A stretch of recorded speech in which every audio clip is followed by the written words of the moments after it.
धोने वाली बहू।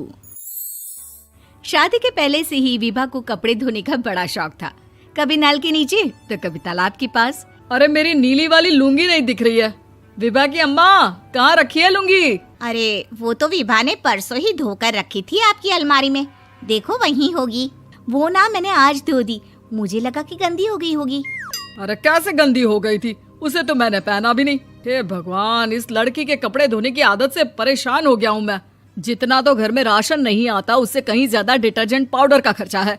इसकी शादी करवा दो, शादी जाए अपने घर में ही करे काम, फिर चाहे घर के कपड़े धोने हो या पूरे गांव के। हाँ ठीक बोल रही हो, देखता हूँ मैं कोई लड़का। वो दिन भी आ जाता है जब विभा को देखने लड़के वाले आ जाते हैं। लड़की मुझे अच्छी लगी। होने वाली सास कहती है, बेटी अगर कुछ पूछना है तो पूछ लो। वैसे तो हमारी लड़की बहुत ही शर्मीली है, जो बोल दो वो मान लेती है, इसे क्या पूछना होगा। अरे कैसी बात कर रही हो माँ, मुझे इन लोगों के घर रहना है, सवाल तो कई है। हाँ हाँ बेटा, पूछ लो ना, क्या पूछना है। आप लोगों के घर कपड़े कौन धोता है? सास का मुंह बन जाता है। देखो, अगर तुम ये कहना चाहती हो कि तुम्हें कपड़े धोने नहीं आते तो सुन लो, कपड़े मैं ही धोती हूँ, लेकिन तुम्हारे आ जाने के बाद मैं रुमाल तक नहीं धोऊंगी। अरे चुप रहना भाग्यवान, बहू बेचारी घर आई नहीं, उसे डराना शुरू कर दिया। वो क्या है ना बिटिया, अभी तक तो ये कल्लू की माँ ही धोती थी, लेकिन अब तुम्हारे पापा तो दहेज में वॉशिंग मशीन देंगे ही। तभी विभा की माँ बोल पड़ती है, सवाल भी पूछा तो क्या। वैसे भाई साहब, मशीन की तो फिर भी कपड़े धोने की कैपेसिटी होती है, मतलब जो बिटिया दे रहे हैं ना विभा, इसे कपड़े धोने का बहुत शौक है। ये आप लोगों के क्या, आस पड़ोस गांव मोहल्ले सबके कपड़े धो दे और उफ तक ना करे। बाहर देखा नहीं आपने कितने कपड़े सूख रहे हैं, सब हमारी बिटिया ने ही तो धोए हैं। बस भी करो ना माँ, शर्म आ रही इतनी तारीफ सुनकर। और तो और एक दाग निकाल कर दिखाओ तो मान जाऊं। हाँ अच्छा अच्छा, माफ करना बेटा, मैंने गलत समझा।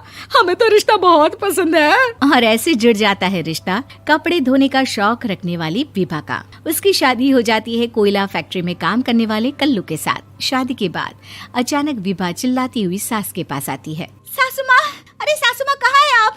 ये तो धोखा है, धोखा दिया आप लोगों ने मुझे। इसे ससुर के चक्कर के बारे में पता चल गया। अरे तो उसमें तुझे क्यों धोखा मिला है? अरे नल में पानी नहीं आता, कपड़े कैसे कब धुलेंगे?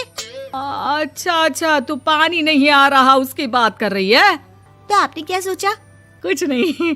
अच्छा, तेरी माँ ने कहा था कि कपड़े धोने का शौक है, तुझे याद आया मुझे। शौक शौक बोलकर कपड़े धोने वाले मेरे जुनून को कम ना आके सासू माँ, कपड़ा धोना मेरा गुरूर है। तभी पति भी वहाँ आ जाता है। अभी अभी मैंने इसे सनी देओल की फिल्म दिखाई है, उसी के डायलॉग मार रही है माँ। अच्छा सुन, साफ साफ बता रही हूँ, पानी सुबह 4 से 6 और शाम को 10 से 12 आता है, समझी? विभा टाइमिंग सुनकर हैरान हो जाती है।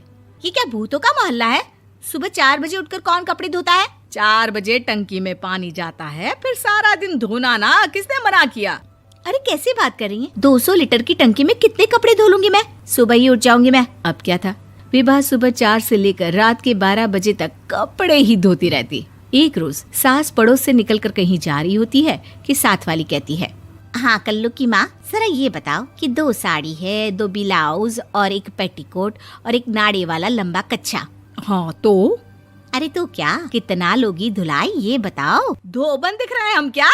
हमारे पति सरकारी नौकरी से अभी अभी रिटायर हुए हैं और बेटा सुपरवाइजर है कोयला फैक्ट्री में। धोबन समझ रखा है हमें।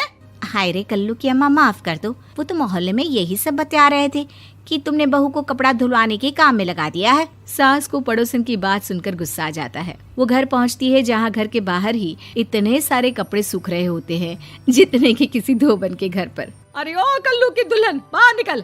माँ जी यहीं आ जाओ, बाथरूम में चादर धो रहे हैं हम। अरे अभी हम धोते हैं, तुमको बाहर निकलो। ये आस पड़ोस वाले बोल रहे हैं कि हम बहू से कपड़े धुलवा धुलवा कर उसे कपड़ा धोने वाली बना दिए हैं।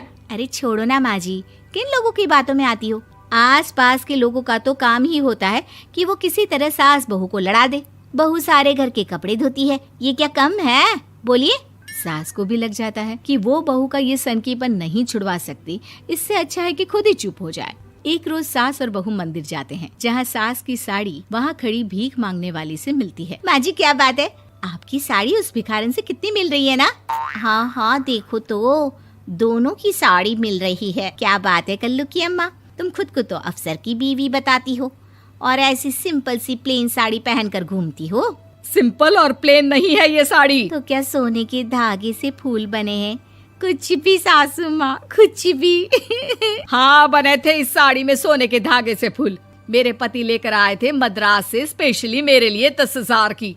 ताहे भाई साहब इस भिखारन के लिए भी सेम टू सेम साड़ी लेकर आए होंगे 10,000 की। सास उस वक्त तो कुछ नहीं कहती, लेकिन बहू के साथ घर आती है और अलमारी से एल्बम निकाल कर लाती है। ये साड़ी देख रही है, ये वही साड़ी है जिसे मैंने अभी पहना था। इस साड़ी में ये जो चमकदार फूल दिख रहे हैं ना, ये सोने के धागों से काढ़े गए हैं। लेकिन तू लोकल वॉशिंग मशीन ब्रश से घिस घिस कर सारे फूलों को निकाल कर साड़ी प्लेन कर दी।